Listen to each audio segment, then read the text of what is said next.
Commercial gas के cylinder में जो बढ़ोतरी हुई है, इसे आप किस नज़रिए से देखते हैं? पश्चिम बंगाल जैसे महत्वपूर्ण राज्य में चुनाव थे, असम में चुनाव थे, तमिलनाडु में चुनाव थे, तो उस समय सरकार के लिए ये मुफीद नहीं था। छोटे कर्मचारी हैं, वो 5 किलो का सिलेंडर लेकर के यूज करते हैं, तो अप्रत्यक्ष रूप से आपने सबको प्रभावित कर दिया। कि जो चुनाव थे उसी के कारण जो है कीमतें रोक कर रखी गई थी और चुनाव होते ही उनको बढ़ा दिया गया। मार्केट के आधार पे घाटा, कंपनियों को घाटा होने के आधार पे अगर बढ़ना था तो ये तो 2 महीने पहले बढ़ गए होते। घरेलू जो है गैस के दाम भी आगे बढ़ने वाले हैं, ये बात हमने कही। उसके अलावा जो पेट्रोल है, पेट्रोल डीजल के दाम भी बढ़ने वाले हैं। महंगाई की दर बढ़ाने में सबसे ज़्यादा अगर किसी की भूमिका होती है तो पेट्रोल, डीजल और गैस की होती है। आपने 137 लाख करोड़ का मुनाफा कमाया है। ये मुनाफा आपने कैसे कमाया? अगर अंतर्राष्ट्रीय बाजार के हिसाब से ही अगर आपका कीमतें निर्धारित होनी थी, तो अंतर्राष्ट्रीय बाजार में जब क्रूड की कीमतें नीचे गिर गई थी, तो उस समय तो उपभोक्ताओं को उसका लाभ देना था। बड़ी कंपनियों को आप लाखों करोड़ रुपए का ऋण माफ कर देते हैं, लोन वेवर कर देते हैं, तो आपका सिस्टम चलता है, आपकी सरकार चलती है। और गरीब को, किसान को देना रहेगा तो आपको इकोनॉमी का रोना आ जाएगा। इस तरह के जो भेदभाव होते हैं वो क्यों होते हैं? क्योंकि गवर्नमेंट सबके लिए सही होने चाहिए। गैर कानूनी तरीके से और कई बार आपराधिक तरीके से उनको लाभ पहुंचा देती है। महंगाई से राहत आप अपना इनकम सोर्स बढ़ा करके ही कर सकते हैं, क्योंकि महंगाई कम होने वाली नहीं है। जिसका डर था वही हुआ। बंगाल चुनाव के ठीक बाद सरकारी पेट्रोलियम कंपनियों ने एलपीजी के दाम बढ़ा दिए। हालांकि इसे अभी घरेलू स्तरों से दूर रखा गया है, लेकिन इसका सीधा असर घरेलू जो है आम आदमी के जेब पर पड़ने वाली है, या यूं कहे कि सरकार ने अप्रत्यक्ष रूप से आम आदमी की जेब काट ली है। तो आखिर क्या है पूरा मामला, इसी पर चर्चा करने अभी हमारे साथ मौजूद हैं लगभग लंबे समय से जो पत्रकारिता में सक्रिय हैं, 2.5 दशकों से जो अलग अलग चैनलों और समाचार पत्रों के संपादक रहे हैं, डॉक्टर संजय शेखर जी। सर, बहुत बहुत स्वागत है आपका हमारे कार्यक्रम में। सर, इसी पर आज बात करेंगे कि अचानक से जो बढ़ोतरी हुई है, कमर्शियल गैस के सिलेंडर में जो बढ़ोतरी हुई है, इसे आप किस नज़रिए से देखते हैं? क्या ये सर अंतर्राष्ट्रीय हालात के असर है या फिर कोई घरेलू नीति के? देखिए, अगर सीधे सीधे कहा जाए तो इस बात से इनकार नहीं किया जा सकता। ये स्पष्ट है कि जो गैस की कीमतों में बढ़ोतरी हुई है उसका सीधा अगर कोई प्रत्यक्ष कारण है तो वो जो अभी अंतर्राष्ट्रीय स्थिति है, जिस तरीके से जो है ईरान और अमेरिका का युद्ध हुआ इजराइल का, और उसकी वजह से जो गैस की आपूर्ति और पेट्रोलियम की आपूर्ति हरजुम में प्रभावित हुई है, तो एक बड़ा कारण है। इस बात से इनकार नहीं करता, ये सबको पता है। और लेकिन केवल यही कारण से पेट्रोल और डीजल की कीमतें बढ़ जाती हैं या गैस सिलेंडर की कीमतें बढ़ जाती हैं, ऐसा होता नहीं। ये पेट्रोल और डीजल की कीमतें केवल मार्केट की स्थिति के आधार पर नहीं बढ़ती है। एक गवर्नमेंट कंट्रोल्ड है, डिमांड और सप्लाई के आधार पर नहीं बढ़ती है। बाजार में बहुत सारी वस्तुएं जो हैं वो बाजार के आधार पर बढ़ती है। बाजार में डिमांड और सप्लाई, अगर सप्लाई जो है बहुत ज़्यादा होगी तो कीमतें कम हो जाएंगी, और सप्लाई कम होंगी तो कीमतें बढ़ जाएंगी। ये सामान्य एक मार्केटिंग का सिद्धांत है। लेकिन पेट्रोल और डीजल को इससे अलग रखा गया है। पेट्रोल और डीजल की कीमतों का नियंत्रण केंद्र सरकार करती है, वो पेट्रोल कंपनियां नहीं कर पाती हैं, और सरकारी जो एजेंसीज हैं उसके द्वारा किया जाता है। और यही वजह है कि पेट्रोल की कीमतों के बढ़ने और घटने से कई बार आप पर डायरेक्ट असर नहीं पड़ता है, तुरंत उसकी कीमतें नहीं बढ़ती है, और सरकार अपनी सुविधा अनुसार जब चाहे तो इसको बढ़ाती है। जैसे चुनाव, इराक और ईरान और अमेरिका का युद्ध और इजराइल का युद्ध तो ख़त्म हो चुका है, ठीक है। हाँ, हरजुम में अभी भी वहाँ से पास नहीं हो रहे हैं जो शिपमेंट हैं वो, लेकिन युद्ध तो ख़त्म हो चुका है। युद्ध तो जब शुरू हुआ उस समय से काफ़ी संकट थे, और इस बीच में कई बार जो है क्रूड की कीमतें बहुत ऊपर जा कर के फिर नीचे आई। तो लेकिन अभी बढ़ाया गया है, तो इसके पीछे बहुत सारे कारण होते हैं। कारण ये होते हैं कि जिस समय वो चुनाव जिस समय वो कीमतें बढ़ी थी, क्रूड की कीमतें आसमान पर थी, उस समय 5 राज्यों में चुनाव थे। पश्चिम बंगाल जैसे महत्वपूर्ण राज्य में चुनाव थे, असम में चुनाव थे, तमिलनाडु में चुनाव थे, ठीक है, पुडुचेरी और तो केरल में चुनाव थे। तो उस समय सरकार के लिए ये मुफीद नहीं था, क्योंकि उस समय अगर कीमतें बढ़ा देती सरकारी कंपनियां तो बहुत बड़ा चुनावी मुद्दा बन जाता। तो सरकार ने उस समय को जाने दिया, और जब सारे चुनाव खत्म हो गए हैं, अभी कोई तुरंत पॉलिटिकल नुकसान सरकार को नहीं होना है, तो वैसी स्थिति में अप्रत्यक्ष रूप से जनता के आक्रोश से भी बचना है, तो हमने घरेलू सिलेंडर के दाम नहीं बढ़ाए, ये कि आप सरकार कहती है। लेकिन जो आपने बढ़ाया है उसका असर तो अप्रत्यक्ष रूप से आम जनता पे ही पड़ता है। भाई, आज की आबादी का, अधिकांश आबादी का सरोकार किसी न किसी रूप से रेस्टोरेंट से है, बाहर के खाने से हैं, मिठाइयों से हैं, ठीक है, जो शादी विवाह में जो कार्यक्रम होते हैं, कैटरिंग होते हैं, उनसे है। स्टूडेंट्स हैं वो 5 किलो का सिलेंडर लेकर के यूज करते हैं, छोटे कर्मचारी हैं वो 5 किलो का सिलेंडर लेकर के यूज करते हैं। तो अप्रत्यक्ष रूप से आपने सबको प्रभावित कर दिया। तो ये सब बहुत कुछ राजनीति से निर्भर करती है। हालांकि ये तय है कि पेट्रोल की कीमतों को कई सारे फैक्टर हैं जो प्रभावित करते हैं। जी सर। तो सर, अंतर्राष्ट्रीय स्तर पर अगर बात होती तो कीमतें तो पहले भी बढ़ रही थी, लेकिन आप सीधा ये मानते हैं कि जो चुनाव थे उसी के कारण जो है कीमतें रोक कर रखी गई थी और चुनाव होते ही उनको बढ़ा दिया गया? स्पष्ट है, सच यही है, इस बात से इनकार नहीं। अगर मार्केट के आधार पे घाटा, कंपनियों को घाटा होने के आधार पे अगर बढ़ना था तो ये तो 2 महीने पहले बढ़ गए होते, क्योंकि 2 महीने पहले सबसे ज़्यादा ऊंचे स्तर पे कीमतें थी, क्रूड की कीमतें सबसे ज़्यादा ऊंचाई पर पहुंच गई थी।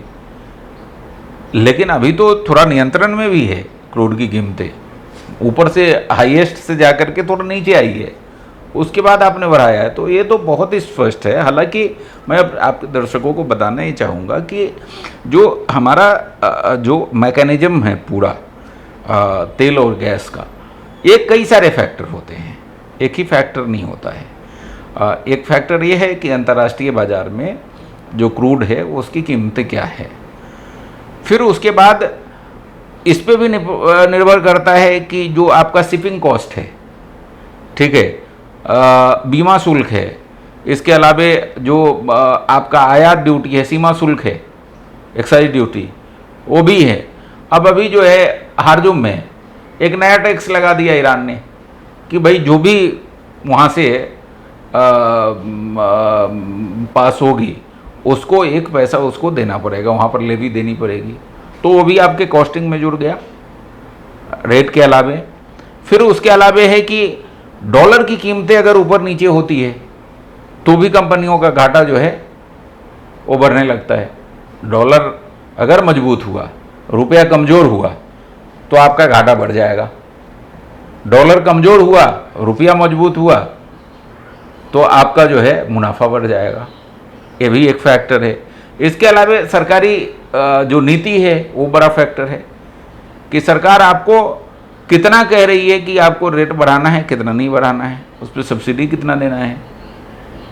तो बहुत सारे फैक्टर है जो पेट्रोल और गैस की कीमतें जो है मूल रूप से भारत में 3 बड़े प्लेयर हैं जो सरकारी तेल कंपनियां हैं, जिसमें इंडियन ऑयल कॉरपोरेशन लिमिटेड है, भारत पेट्रोलियम कॉरपोरेशन लिमिटेड है और हिंदुस्तान पेट्रोलियम कॉरपोरेशन लिमिटेड है। ये 3 प्रमुख कंपनियां हैं और भारत सरकार इसको जो है पेट्रोलियम मंत्रालय गवर्न करती हुई और ये सारी चीज़ों को रेगुलेट करती है। जी सर, बिल्कुल आपने बताया घरेलू जो है गैस के दाम भी आगे बढ़ने वाले हैं, ये बात हमने कही। उसके अलावा जो पेट्रोल है, पेट्रोल डीजल के दाम भी बढ़ने वाले हैं। तो सर, जब ऐसे धीरे धीरे दाम बढ़ते जा रहे हैं हर चीज़ों के, तो और कौन कौन सी चीज़ें जिसके दाम बढ़ सकते हैं और आम आदमी को उसकी मार झेलनी पड़ेगी? देखिए, पेट्रोल, डीजल और गैस ये ऐसी चीजें हैं जो आपके ओवरऑल सारी चीजों की कीमतों को बढ़ा देता है। महंगाई जो है, महंगाई की दर बढ़ाने में सबसे ज़्यादा अगर किसी की भूमिका होती है तो पेट्रोल, डीजल और गैस की होती है। क्योंकि पेट्रोल, जितनी भी चीज़ें हैं उसका ट्रांसपोर्टेशन तो होता है ना, और ट्रांसपोर्टेशन का मेन मीडियम जो भारत में है वो आपका पेट्रोल और डीजल है। उसी के माध्यम से अधिकांश गाड़ियाँ ट्रेवल करती है। तो जब ट्रांसपोर्टिंग कॉस्ट आपका ज़्यादा होगा तो सारी चीज़ें, जितने उत्पाद हैं, खाने पीने से लेकर के इलेक्ट्रॉनिक्स और आपकी ज़रूरी वस्तुएं, लग्जरी वस्तुएं, एवरीथिंग, सब कुछ महंगा होगा। तो आप ये मान के चलिए कि वो अगर इसके दाम बढ़ते हैं तो पूरी महंगाई बढ़नी ही बढ़नी है। और अभी हालांकि केंद्र सरकार ने जो सिलेंडर है, घरेलू सिलेंडर, उसके दाम नहीं बढ़ाए हैं। और जो ICRA है, जो मॉनिटर करती है पूरा रेट, उसका कहना है कि पेट्रोल पर अभी जो है पेट्रोल कंपनियों को प्रति लीटर 14 रुपये का घाटा है, डीजल पर प्रति लीटर 18 रुपये का घाटा है, और जो घरेलू सिलेंडर है उस घरेलू सिलेंडर पे 380 रुपया प्रति सिलेंडर का नुकसान है। तो ये बहुत बड़ा नुकसान है। लेकिन एक दूसरा गणित जो है वो पेट्रोल कंपनियां किसी को नहीं बताती है। दूसरा गणित है, ठीक है अभी आपको नुकसान हो रहा है, लेकिन पिछले साल आपने 137 लाख करोड़ का मुनाफा कमाया है। ये मुनाफा आपने कैसे कमाया? ये मुनाफा आपने कमाया कि जब क्रूड की कीमतें कम हो गई अंतर्राष्ट्रीय बाजार में, तो उसका लाभ आपने उपभोक्ताओं को नहीं दिया। उस समय आपने रेट कम नहीं किया। अगर अंतर्राष्ट्रीय बाजार के हिसाब से ही अगर आपका कीमतें निर्धारित होनी थी, तो अंतर्राष्ट्रीय बाजार में जब क्रूड की कीमतें नीचे थी, नीचे गिर गई थी, तो उस समय तो उपभोक्ताओं को उसका लाभ देना था। तो उस समय आपने उसका लाभ नहीं दिया, और उस समय 137 लाख करोड़ रुपए आपने जो है 9 महीने में केवल प्रत्येक दिन का अगर हिसाब लगाएं तो प्रत्येक दिन तेल कंपनियां जो है 116 करोड़ रुपए का मुनाफा कमा रही थी। तो जब मुनाफा कमाना होगा उस समय आप नहीं कहेंगे, उस समय आप मुनाफा कमा लेंगे, और अभी घाटा हो रहा है तो आप उसका बोझ जो है पब्लिक पे डाल देंगे। तो ये ठीक नहीं है। लेकिन ओवरऑल अगर आप देखेंगे तो ओवरऑल सिस्टम चलाने में आप जब तक घाटा और मुनाफे का संतुलन नहीं बना के रखेंगे तो बहुत लंबे समय तक सिस्टम नहीं चल सकता। और चूंकि ये सरकारी कंपनियां हैं, तो अगर मान लीजिए कि ठीक है आप डायरेक्ट आपको बोझ नहीं देगी, लेकिन कंपनियां तो सरकारी है, तो कल को उसको चलाने के लिए केंद्र सरकार जितना घाटा हो रहा है उसकी भरपाई करेगी। अगर केंद्र सरकार ऑयल कंपनियों को, अगर मान लो कि लाख करोड़ रुपए का घाटा होता है, तो लाख करोड़ रुपए जो है सब्सिडी का भुगतान केंद्र सरकार उनको करती है, तो कहाँ से करेगी? वो तो आप ही के जेब से निकालेगी ना।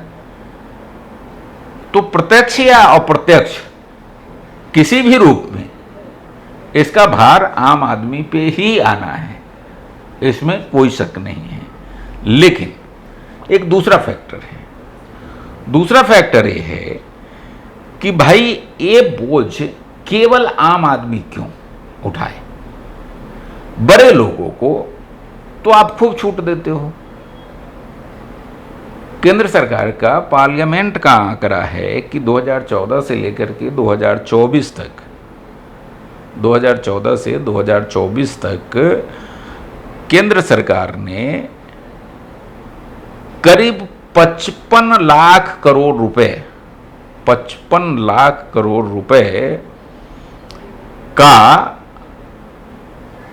छूट किसी न किसी रूप में जो है अलग अलग कंपनियों को, जो बड़ी कंपनियां हैं, जो बड़े धन्ना सेठ जिसको कह सकते हैं, जिसको बड़े बड़े कॉरपोरेट्स कंपनियां हैं, उसको 55 लाख करोड़ रुपए का लाभ दी। और उसमें अकेले जो केवल ऋण माफी है, वो ऋण माफी 10.42 लाख करोड़ है, 10.42 लाख करोड़ का केवल उनको लोन माफ कर दिया। तो बड़े कॉरपोरेट कंपनियों के लिए आप इतना दरिया दिली दिखा सकते हैं और आम आदमी के लिए आप क्यों नहीं कर सकते हैं? आपको बिल्कुल करना चाहिए। तो वहां पर आप कहेंगे कि भाई सिस्टम कैसे चलेगा?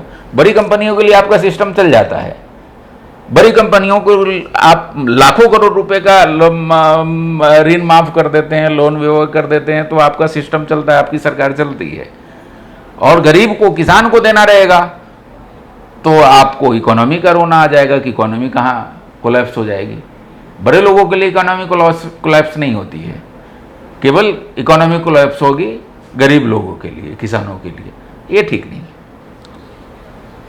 सर। लेकिन जो बड़े वर्ग की आपने बात की वो तो कुछ प्रतिशत है, लेकिन जो जिन वोटों से सरकार बनती है वो बहुत ज़्यादा भारी मात्रा में है। तो इस तरह के जो भेदभाव होते हैं वो क्यों होते हैं? क्योंकि गवर्नमेंट सबके लिए सही होने चाहिए, तो ऐसे भेदभाव क्यों सर? देखिए, उसमें 2-3 कारण हैं। अब देखिए, केवल ये बात नहीं है कि मतलब जो है आप अंतर्राष्ट्रीय स्थिति अगर खराब होती है, जैसे मान लीजिए कि अभी जो स्थितियां बनी हैं इंटरनेशनली, अब उसमें औद्योगिक वातावरण अगर पूरी तरीके से खराब होने की स्थिति होगी तो उसको सपोर्ट किसी न किसी रूप से देना पड़ेगा। गवर्नमेंट को ये जिम्मेदारी बनती है, क्योंकि एक उद्योग बंद होने से हजारों लोगों के रोजगार का भी तो विषय रहता है, और हजारों लोग बेरोजगार हो जाएंगे तो वो कहाँ जाएंगे, उनका घर कैसे चलेगा? तो सरकार की ये भी जिम्मेवारियाँ होती है। लेकिन दिक्कत ये है कि सरकारें केवल इतनी जिम्मेवारी नहीं करती है। सरकार क्या है कि वो अपने जो चहेती कंपनियां रहती है, जो बड़े लोग रहते हैं, उनसे जो दूसरे उनको अप्रत्यक्ष लाभ मिलता है, उस अप्रत्यक्ष लाभ के लिए उनको जो है नियमों से परे जा करके, मतलब एक तरीके से गैर कानूनी तरीके से और कई बार आपराधिक तरीके से उनको लाभ पहुंचा देती है। जबकि वही लाभ किसान को देना होता है, गरीब को देना होता है, तो उनके पसीने छूट जाते हैं। वह गरीब और किसान को सिर्फ इसी रूप में मिलता है कि भाई वोट बैंक है वो। अगर उनका वोट देने का पावर अगर नहीं हो गरीब को और किसान को, तो उसकी तरफ कोई देखे नहीं। तो वोट देना है इसलिए उस समय आप देंगे, और बाकी समय मुश्किल हो जाएगा, आप नहीं, आप बाकी कॉरपोरेट्स को देखेंगे। तो ये ठीक नहीं। कल्याणकारी राज्य की जो अवधारणा है, कल्याणकारी राज्य की अवधारणा में जो सबसे अंतिम पंक्ति का व्यक्ति बैठा हुआ है, जो सबसे गरीब है, जो प्रजा है, जो आपकी पब्लिक है, उसके वेलफेयर की आपकी चिंता है। और उसमें इकोनॉमिक्स का एक मॉडल है। उस मॉडल में एक आ गया है कि अगर कल्याणकारी राज्य ऐसा होता है कि अगर रोजगार सृजन करने के लिए, ठीक है, कुछ नहीं हो तो क्या करना चाहिए? सरकार को ये चाहिए कि वो गड्ढा खोदे, फिर गड्ढा को भरवाए, फिर गड्ढा खोदे, फिर गड्ढा को भरवाए, और इस तरीके से मनी का फ्लो जो है पब्लिक के बीच में करे, ताकि उनका जीवन चलता रहे। ठीक है, उनको स्वास्थ्य सुविधाएं, उनको एजुकेशन की सुविधाएं, उनको ट्रांसपोर्टेशन की सुविधाएं, उनको अस्पताल की सुविधाएं, जो बेसिक नीड्स है, पेयजल की आपूर्ति, ये तमाम सारी चीज़ें पब्लिक तक पहुंचाना एक किसी भी कल्याणकारी राज्य के लिए, किसी भी कल्याणकारी देश के लिए, किसी भी कल्याणकारी सरकार के लिए उनका मूल धर्म है। लेकिन दुर्भाग्य से वो चीज़ें बदल गई हैं। बिल्कुल सर, हमने आम आदमी की बात की और कॉरपोरेट की भी हमने बात की, लेकिन सर मैं अंतर्राष्ट्रीय पूछना चाहूँगा कि अंतर्राष्ट्रीय लेवल पे जो स्थितियाँ पहले बनी थी और अभी भी कुछ स्तर पर बनी हैं, तो ऐसी स्थितियों में सरकार के पास क्या विकल्प बच जाते हैं? देखिए, सरकार के पास विकल्प ये है कि आप आपके जो भी इनकम है, राजस्व जो प्राप्तियां हैं सरकार का, उसका आवंटन इस तरीके से करे जिससे आम आदमी की ज़िंदगी बेहतर हो, आम आदमी की ज़िंदगी खुशहाल हो। मैं बिल्कुल नहीं कहूँगा, चूँकि मैं अर्थशास्त्र का विद्यार्थी हूँ, तो मैं बिल्कुल नहीं कहूँगा कि आप कॉरपोरेट की मदद मत करिए, आप उद्योग की मदद मत करिए, क्योंकि आपको इकोनॉमी को बेहतर करना है, अच्छा करना है, आपको 2047 तक विकसित देशों की श्रेणी में शामिल होना है, तो आपको औद्योगिक विकास बिल्कुल ज़रूरी है, वो आपको करना पड़ेगा। उसके बगैर आप, क्योंकि रोजगार सृजन का और दूसरा कोई आपके पास रास्ता है नहीं। राजस्व को बहुत बढ़ाने का एग्रीकल्चर के बदौलत आप बड़ी छलांग नहीं लगा सकते। केवल सेवा क्षेत्र के सहारे आप बहुत बड़ी छलांग नहीं लगा सकते, आपको सबको लेकर के चलना पड़ेगा।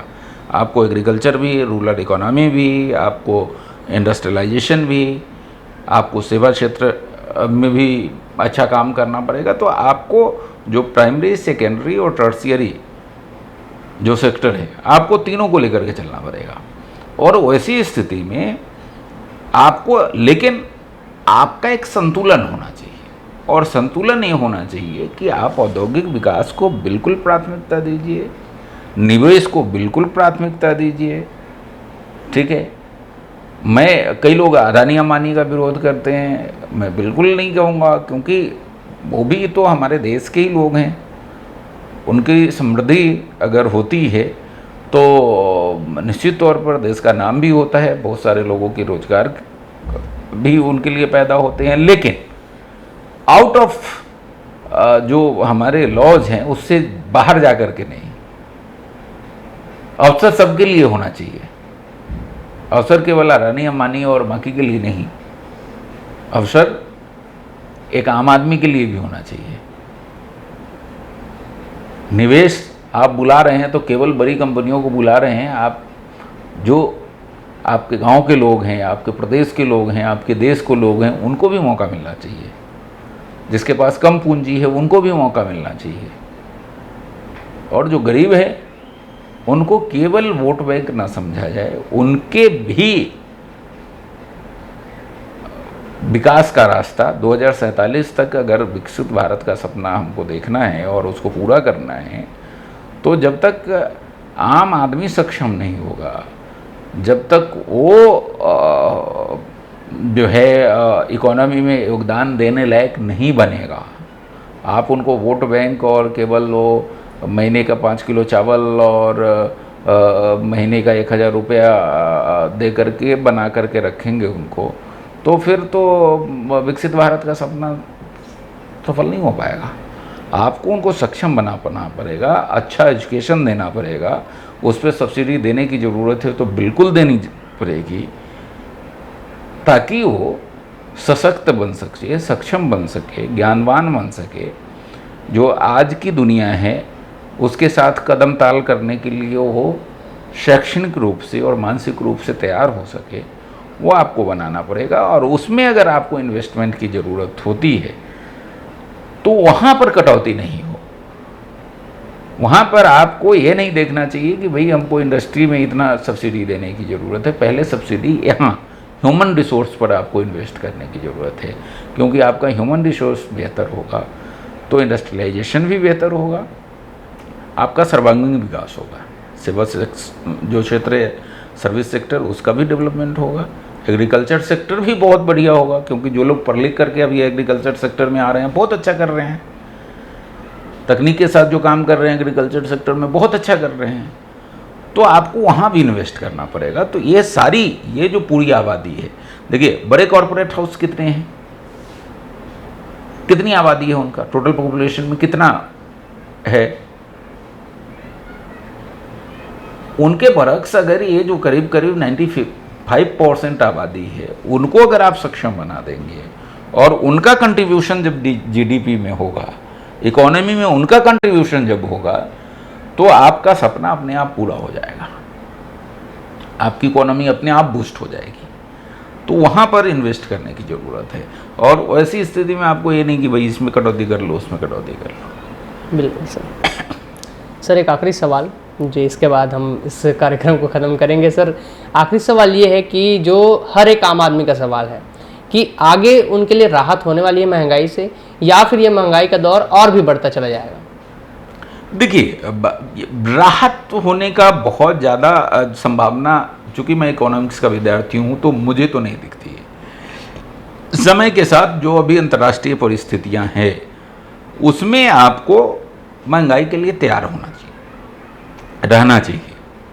और कई बार आपको आपके अंदर ये राष्ट्रीय भावना होनी भी चाहिए कि हम देश को मजबूत बनाए रखने के लिए हम अपना योगदान भी दें। आपको थोड़ा सेक्रीफाइस भी करना पड़ेगा। भाई, ईरान में इतना तबाही होने के बावजूद वहाँ के तमाम लोग नेशनल इंटरेस्ट में साथ खड़े हैं ना, तो कई बार आपको भी वो सेक्रीफाइस करना पड़ता है। तो मुझे नहीं लगता है कि फिलहाल कोई राहत महंगाई से मिलने वाली है। हाँ, आपको अपनी आर्थिक क्षमता जो है वो बढ़ानी होगी, आपको अपना इनकम के सोर्स डेवलप करने पड़ेंगे, क्योंकि महंगाई से राहत आप अपना इनकम सोर्स बढ़ा करके ही कर सकते हैं, क्योंकि महंगाई कम होने वाली नहीं है। आपको महंगाई के अकॉर्डिंग अपनी जो कुल आपका इनकम है उसको बढ़ाना पड़ेगा ताकि संतुलन बना रहे। जी सर, बहुत बहुत धन्यवाद हमारे कार्यक्रम में आने के लिए। तो अभी सर हमारे साथ मौजूद थे डॉक्टर संजय शेखर जी। नमस्कार, धन्यवाद। जिन्होंने बहुत ही कम शब्दों में लेकिन स्पष्ट रूप से अपनी बात रखी और सारी पहलुओं पर उन्होंने अच्छे से चर्चा किया और सब कुछ स्पष्ट रख दिया हमारे सामने। तो ऐसे ही विशेष चर्चाओं के लिए हमारे कार्यक्रम को देखते रहिए, हमारे चैनल को सब्सक्राइब कीजिए, इस वीडियो पर कमेंट करके हमें अपनी राय बताइए। इसके अलावा हमारे वीडियो को शेयर भी कीजिए और अलग अलग प्लेटफॉर्म्स पे सोशल मीडिया के हमें फॉलो कीजिए। नमस्कार, जय जोहार।